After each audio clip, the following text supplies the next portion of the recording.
Volviendo entonces, el síndrome de Eisenmenger sería la consecuencia crónica que no siempre sucede, puede suceder o no, de una cardiopatía acianógena que invierte el shunt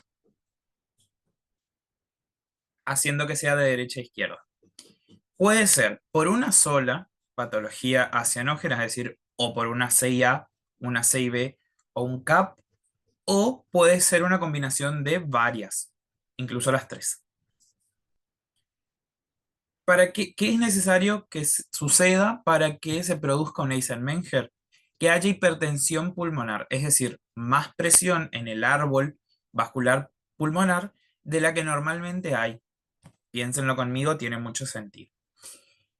Los vasos sanguíneos, y en realidad todas las estructuras tubulares del cuerpo, pero vamos a situarnos en los vasos sanguíneos, tienen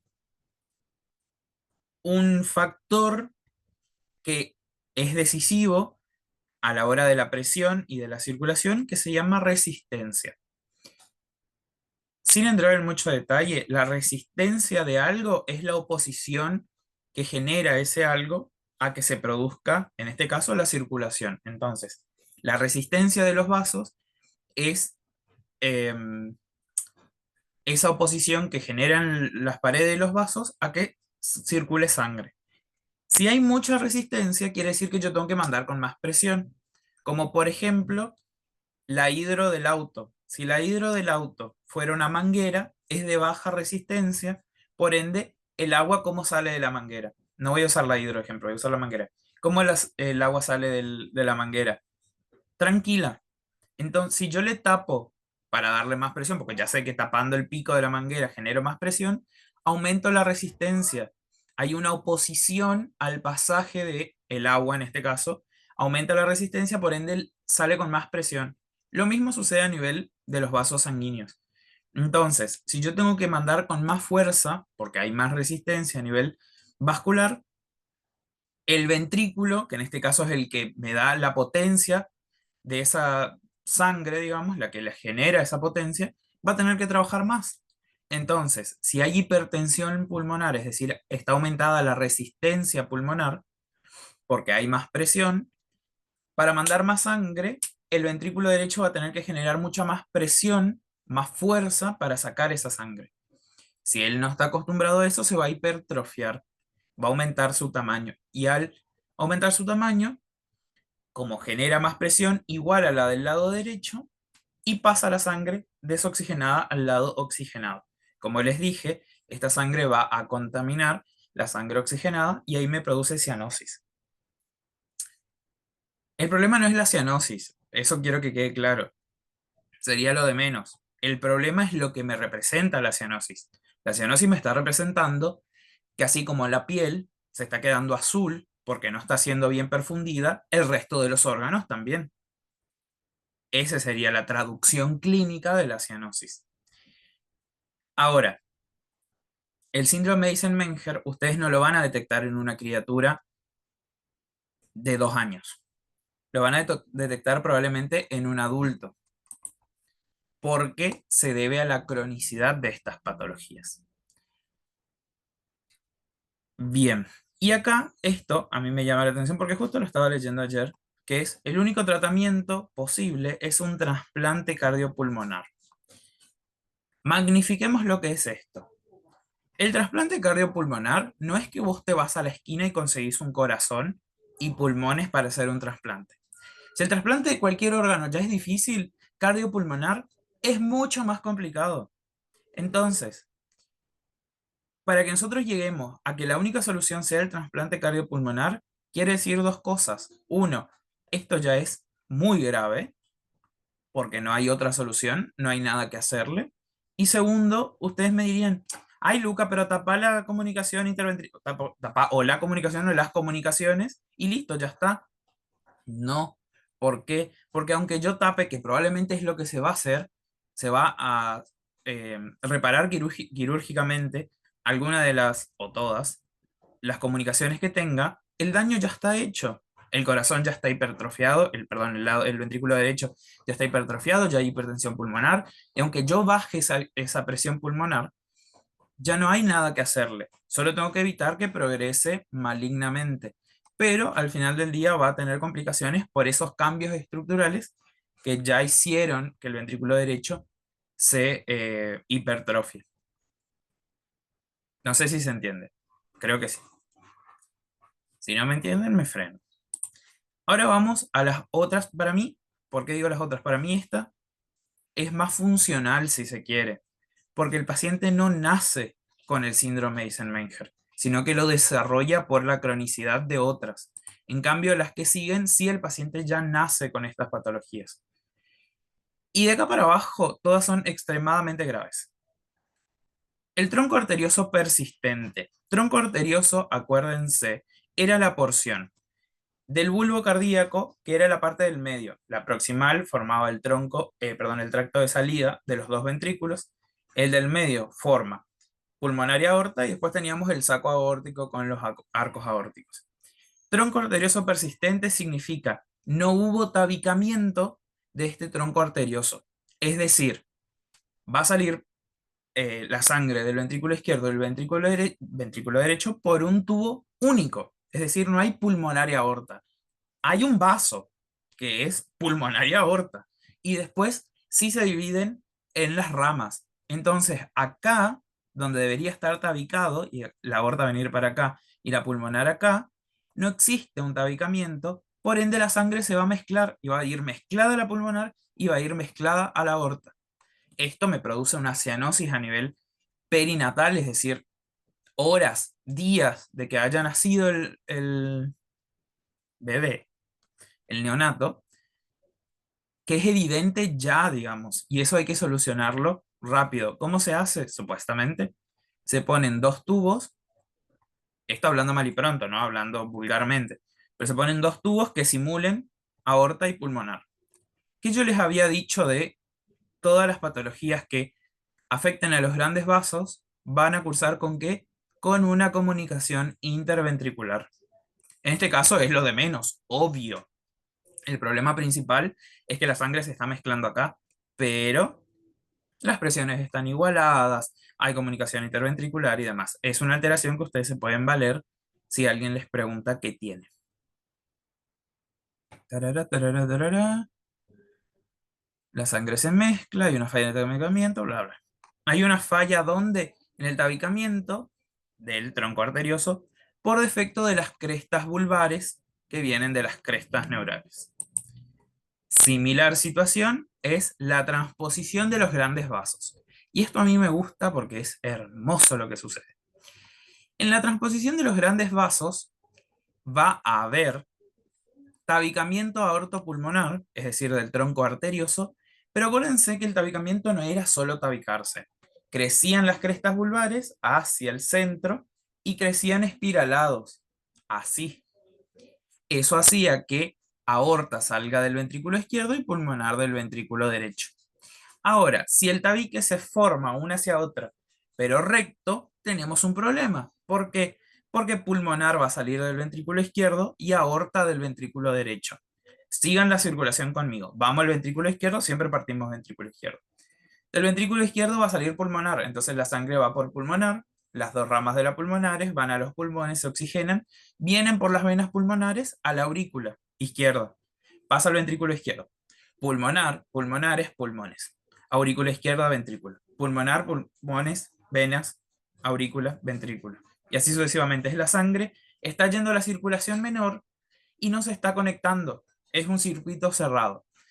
Si hacemos del otro lado, ventrículo derecho, aorta, circulación sistémica, vuelve por las cavas, aurícula derecha, ventrículo derecho, aorta, sistémica, vuelve por las cavas, aurícula derecha, ventrículo derecho. Es decir, otro sistema totalmente cerrado de sangre que no se está oxigenando. Por ende, yo tengo un sistema de sangre que se está oxigenando y un sistema de sangre que no se está oxigenando, que no se comunican. Por ende, todo el pulmón y todos estos órganos están bien perfundidos, pero todo el cuerpo no. Entonces, ¿qué sucede acá? Yo me tengo que valer de mis comunicaciones interauricular y el CAP para que este paciente llegue por lo menos a la cirugía. Es decir, yo médico, imagínense que esto, ¿cuánto le va a dar de vida al paciente? El paciente se muere en minutos, horas como máximo. ¿Por qué? Porque no se está eh, oxigenando la sangre. Lucas, ¿le metes oxígeno al paciente? ¿Le meto oxígeno? Sí, la sangre va a seguir haciendo hematosis. Esa sangre que va por la circulación menor va a estar más oxigenada. El resto de la sangre no se oxigena y no se puede meter oxígeno intravenosa. Entonces, la única solución para que yo ahora lo saque de este cuadro es mantengo la comunicación interauricular, es decir, el primer shunt abierto, o el CAP, es decir, el CAP no, el CAV, el conducto arterioso devotal abierto. Le doy un medicamento y eso se mantiene abierto. Entonces un mínimo de sangre va a pasar de aurícula derecha a aurícula izquierda y de pulmonar a aorta, o de aorta a pulmonar. Same.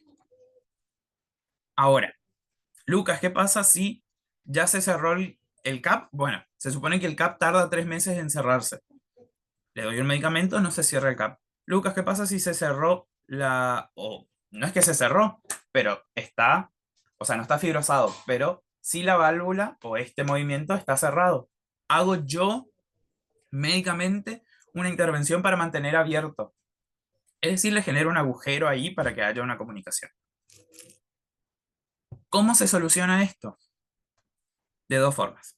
La primera, o yo dejo, que era la que se hacía antes, yo dejo que el corazón derecho sea el sistémico y genere una comunicación entre los dos sistemas, pero dejo que el derecho sea el sistémico y el izquierdo sea el pulmonar, que es lo que ya no se hace, o lo que se hace hoy en día es invierto los vasos, vuelvo a meter el vaso derecho, la aorta en el ventrículo izquierdo y la pulmonar en el ventrículo derecho, que es lo que se hace hoy en día. Ahora, hay una situación más rara que perro con dos colas, pero que puede suceder y sería genial si les toca, espero que me toque a mí también, que es el paciente que nace con una transposición de los grandes vasos corregida. ¿Qué significa? No solo aorta y pulmonar están invertidas, como hubo una inversión de los ventrículos. Es decir, dos problemas que solos serían problemas, juntos es la solución. ¿Por qué? Porque si solo fuera una transposición de ventrículos, hay una discordancia auriculoventricular. Es decir, la aurícula izquierda va a desembocar en el ventrículo derecho y la aurícula derecha en el ventrículo izquierdo. Eso si el corazón rota mal. Y la transposición de los grandes vasos, de por sí sola, genera esta situación. Ahora, si las dos suceden al mismo tiempo, vuelve a invertirse.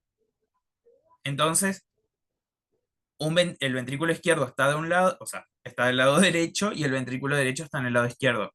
Se corrige automáticamente por dos alteraciones aisladas que suceden al mismo tiempo. Es un caso muy raro, pero puede llegar a suceder.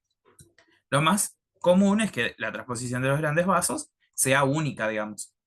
Y ahí sí tenemos que hacer la cirugía para volver a poner los vasos donde deben estar, básicamente. Tremendamente cianóptica. Ahora, acá hay una diferencia o hay una excepción a la regla de toda alteración de los grandes vasos cursa con C y B. ¿Por qué? Porque acá está tabicado, por ende el tabique interventricular está cerrado. El tema que están invertidas las arterias nomás. Los tubos están colocados mal o mal conectados.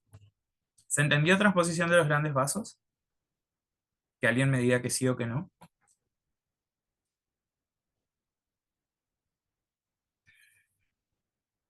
Genial.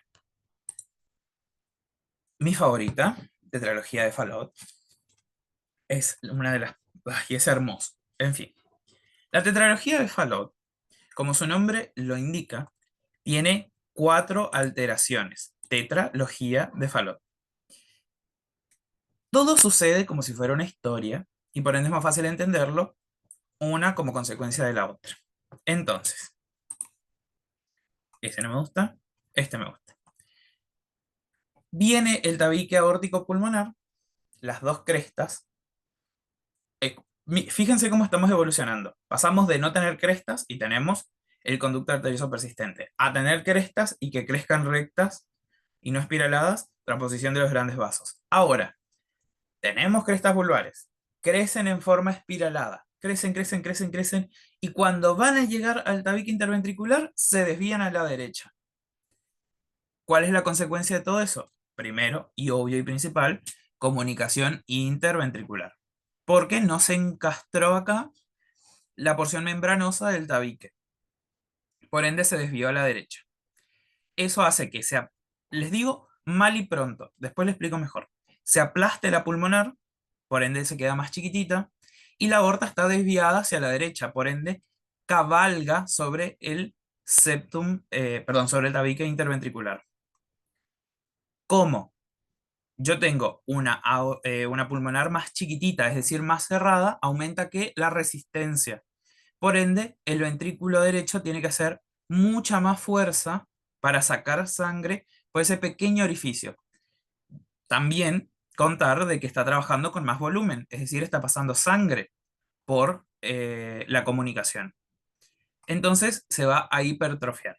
Y ahí están las cuatro alteraciones de la tetralogía de Fallot. Comunicación interventricular. Aorta cabalgante o cabalgamiento de la aorta sobre el tabique interventricular. Estenosis pulmonar e hipertrofia del ventrículo derecho. Acá se ve cómo claramente el ventrículo derecho está mucho más hipertrofiado, mucho más grande que el ventrículo izquierdo. Volvemos. Los dos ventrículos están comunicados por una CIB, hay una estenosis de la arteria pulmonar, una aorta cabalgante sobre el tabique y una progresiva hipertrofia del ventrículo derecho. ¿Cuál es el problema acá? Además de que está saliendo poca sangre por la arteria pulmonar, el resto de la sangre, primero que se mezcla con el ventrículo izquierdo, es decir, con el lado oxigenado, y segundo, ambos están saliendo, o la sangre de ambos ventrículos, sale por la aorta. Peor todavía. Este dibujito a mí me encanta. ¿Por qué? Tenemos, primero, yo siempre empiezo explicando desde que el tabique se desvía. Si el tabique se desvía, vamos a tener la comunicación interventricular, que no está apareciendo acá, la estenosis de la pulmonar, el cabalgamiento de la aorta, la hipertrofia del ventrículo derecho. ¿Qué me genera la hipertrofia del ventrículo derecho y por qué aparece una bota? A nivel radiológico, es decir, una radiografía, el corazón, a ver cómo les explico. Les voy a dibujar. Acá.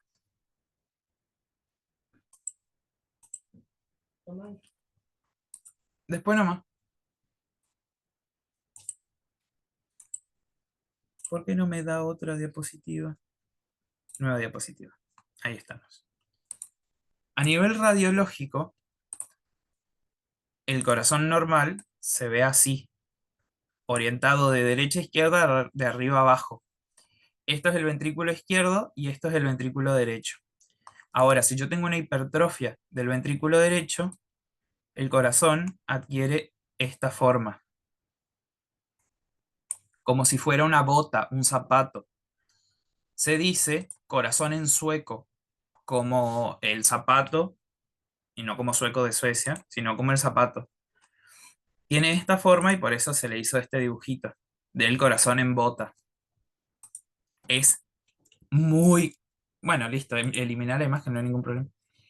Es muy característico de la tetralogía de Fallot. Muy característico.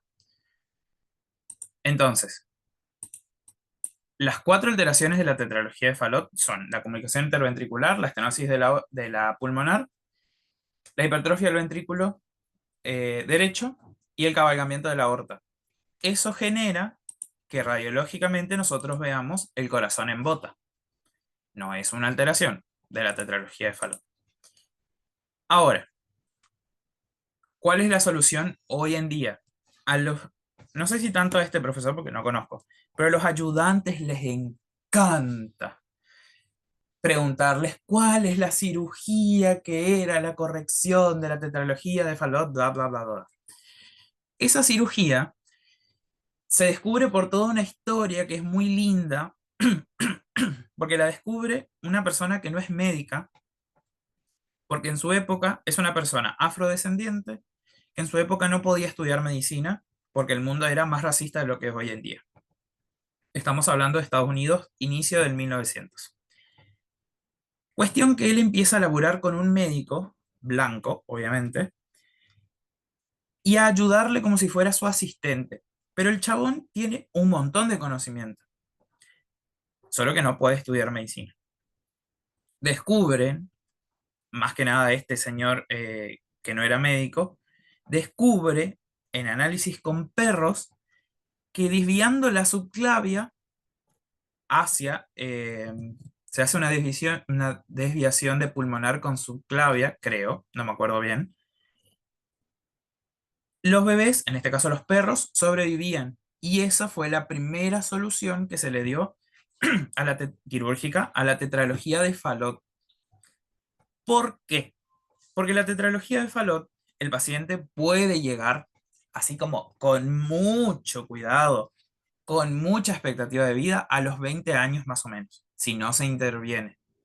Ahora, lo más común es que a los 6 7 años el paciente ya tenga toda una clínica que es inaguantable o intolerable. Entonces, las tetralogías suelen diagnosticarse rápidamente porque el paciente se vuelve cianótico y se soluciona lo más rápido posible. Quiere decir, ahí, a los meses, años de vida, ¿qué yo tengo que hacer idealmente? Abrir la pulmonar, cerrar la comunicación, porque la aorta está bien, solo hay que abrir más la pulmonar y cerrar la CIB. El resto se va solucionando. ¿Por qué? Porque si yo cierro la CIB, ya no va a haber mezcla de sangre. La sangre por aorta sale bien y por pulmonar va a salir bien porque abrí la pulmonar. Y para ese entonces, el ventrículo derecho no va a estar hipertrofiado todavía, porque es ahí a los meses le agarré la tetralogía de Fallot.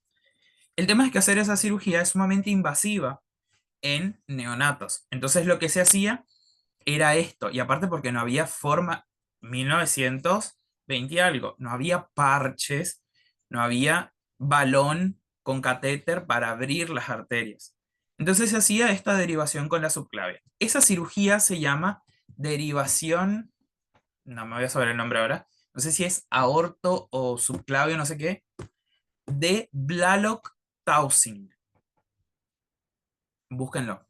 O después le mando en el grupo la cirugía de Blalock-Taussig. Cuando los ayudantes les digan, o yo les diga, porque por ahí le toca conmigo en el seminario, ¿alguien sabe la cirugía de Blalock-Taussig? Ya lo tienen. Ahora, hoy en día, con toda la tecnología que existe, la Blalock-Taussig no se hace más a menos que el paciente tenga mucho riesgo a la hora de hacer esta eh, apertura de la pulmonar y el cierre de la CIB. Si yo no lo puedo hacer, se hace la Blalock-Taussig. En el caso de que se pueda hacer, directamente hago la reparación quirúrgica ahí, digamos, y listo. Ya se soluciona, no es necesario hacer más de esta cirugía. ¿Se entendió? Tetralogía de Fallot, Blalock-Taussig y la otra. Esperaré a que alguien me confirme. Gracias. Bien, y pasamos a la coartación de aorta. A mí, esto es personal. Coartación de aorta me pasó lo siguiente. Yo la entendí cuando cursé, la entendí cuando cuando fue mi primer año de ayudante. Mi segundo año no fuimos ayudantes, o sea, sí fuimos, pero yo no di la clase de cardio, por ende no la repasé. En el tercer año ya no me acordaba y entré en desespero y ahora, antes de dar la clase, hace unas semanas, estaba intentando acordarme bien y ahí me acordé. Pero fue como que me olvidé de la fisiopatología. ¿Qué pasa con la coartación de aorta? Coartación de aorta no es más que una parte estrechada de la aorta. Es decir, a ver si acá hay el dibujo. Viene la aorta con su calibre espectacular y ahí hay una estrechez. Ven que ahí se estrecha. El problema o la diferencia va a ser dónde está la estrechez de la aorta. ¿Por qué? Porque si la estrechez es preductal, tiene unas consecuencias, y si es posductal, tiene otras consecuencias. Comúnmente, la coartación aórtica cursa con CAP, es decir, conducto arterioso persistente, el de Botal. Entonces, nosotros vamos a evaluar que si la aorta se estrecha antes del ductus, se llama coartación aórtica preductal. Y el ductus no se va a cerrar porque las células del ductus ya no están ahí. Por ende, piénsenlo conmigo. Si hay una estrechez, hay una disminución del orificio, aumenta la resistencia. Es decir, va a aumentar la presión necesaria para que la sangre pase. Piénsenlo conmigo. Si yo antes del ductus, vamos a dibujar porque es más fácil dibujando. Antes del ductus, aumento la presión. Acá va a haber aumento de presión. Quiere decir, todas estas ramas van a estar muy bien irrigadas. Es decir, el tronco brachiocefálico, la carótida y la subclavia. Es decir, de acá para arriba, el paciente está muy bien irrigado. Ahora, de acá para abajo, todas las ramas que serían de tronco hacia miembro inferior, están mal irrigadas. ¿Por qué? Porque si yo acá tengo aumento de la presión, acá tengo disminución de la presión. Es decir, acá tengo aumento, acá tengo la presión disminuida. Si acá baja la presión, va a ser menor que la que hay en el conducto arterioso de Botal. Y si hay menor presión en la aorta que en el conducto arterioso de Botal, la sangre va a pasar de la pulmonar a través del conducto de Botal por la aorta. Es decir, sangre desoxigenada pasa directamente a la aorta. Entonces, de acá, o sea, de la salida de los miembros para abajo, va a estar mal perfundido, mal irrigado, porque es sangre carboxigenada. Primero, porque no está pasando por la coartación, sangre oxigenada. Y segundo, porque se está desviando directamente de la circulación menor o de la pulmonar. Estos pacientes se conocen como niños banderas. Somos unos remerendos forros, los médicos. ¿Por qué? Porque de acá para arriba ellos están rojos y de acá para abajo ellos están azules. Por eso se llaman niños bandera, porque pasa una bandera. Es decir, tiene buena circulación y cianosis en miembros inferiores. Con tiempo se empieza a generar circulación colateral, es decir, la aorta va a buscar una manera de generar nuevos vasos que conecten el callado o la aorta ascendente con la aorta descendente o con alguna otra rama que lleva a los miembros inferiores, digamos. Entonces, la coartación preductal es cianógena. Ahora, la coartación postductal ya no. ¿Por qué? Porque si yo tengo la estrechez, aquí estamos. Acá, la sangre va a tener mucha más presión acá y bla, bla, bla, pero va a pasar igual un poco por la coartación. Pero a nivel del conducto arterioso de Botal, va a pasar sangre oxigenada al lado desoxigenado. Es decir, hay un shunt izquierda-derecha. Acuérdense que los shunts izquierda-derecha no tienen ninguna significación clínica. ¿Puede el paciente tener cianosis a la larga? Sí, porque tenemos una coartación aorta. Pero acá el corazón y la aorta va a buscar la manera de generar un aumento de presión para que la perfusión no se vea afectada. Piénsenlo conmigo, vamos a hacer una relación con otra patología que no tiene nada que ver con las cardiopatías congénitas, en el que el cuerpo busca la manera de mantener su irrigación. Cuando ustedes tienen placas de ateroma, es decir, depósitos de grasa sobre las arterias, la luz de esa arteria, Merlo me ve haciendo estos dibujos, me acogota, está tapada en un... ¿Qué pasó ahí?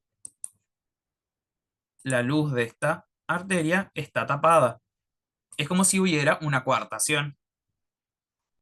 Por ende, el cuerpo va a buscar la manera de que, aún teniendo parte de su luz comprometida, mantener la perfusión. La misma analogía podemos utilizar acá. Aunque haya una coartación, el cuerpo busca la manera de compensar esa, ese aumento de la resistencia. La diferencia acá gigante es que la sangre carboxigenada del lado pulmonar no está pasando a la aorta como si pasa en la preductal. En la posductal no, por ende el paciente no va a ser un niño bandera, digamos. ¿Se entendió la diferencia de la coartación aórtica preductal y posductal?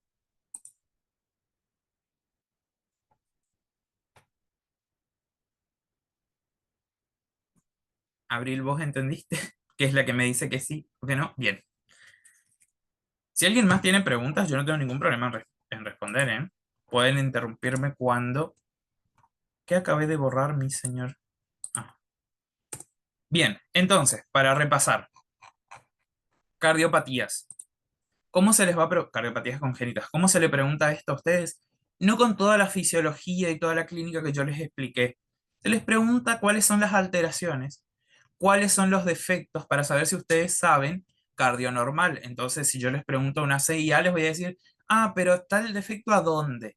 ¿Qué es lo que falló? O en una CIB, también, ¿qué es lo que falló? Transposición de los grandes vasos, conducta arteriosa persistente, tetralogía de Fallot. ¿Dónde está el fallo? Para que ustedes expliquen un poco o demuestren que saben cardio normal o formación del corazón normal y de los grandes vasos. Ahora, em, repaso.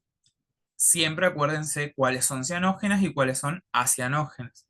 Y que aunque las acianógenas existan y puedan vivir siempre como acianógenas, hay otras acianógenas que pueden transformarse en síndrome de Eisenmenger. Entonces, las acianógenas, porque producen cianosis, acuérdense que es cianosis. Acianógenas CIB, CIA y CAP. Cianógenas, síndrome de Eisenmenger, transposición de los grandes vasos, tronco arterioso persistente, tetralogía de Fallot y coartación aórtica preductal. Ahí está la trampa. La coartación aórtica postductal es acianógena, aunque genere un cierto grado de cianosis a lo largo del tiempo, se la clasifica, en embriología por lo menos, como acianógenas. Entonces, cuando si les quieren hacer la trampa, decirle, ¿la coartación aórtica es cianógena o acianógena? Le están haciendo pisar el palito. Entonces, les dicen, depende. La preductal va a ser cianógena y la postductal es acianógena. Y ahí se sacan un 10 o un 4. Con tal de aprobar, no importa. Bien, 5 minutos. ¿Alguien tiene alguna duda sobre cardio normal o cardio congénita? ¿Podés repetir lo anterior, por favor? Porque me Anterior es muy perdí. amplio, Abril. Lo de acianógena y Bien, la posductal. las cianógenas son las que producen cianosis. Es decir, síndrome de Eisenmenger, tronco arterioso persistente, transposición de los grandes vasos, tetralogía de Fallot y coartación aórtica preductal. Las acianógenas, CIA, CIB, CAP y coartación aórtica postductal. ¿Está?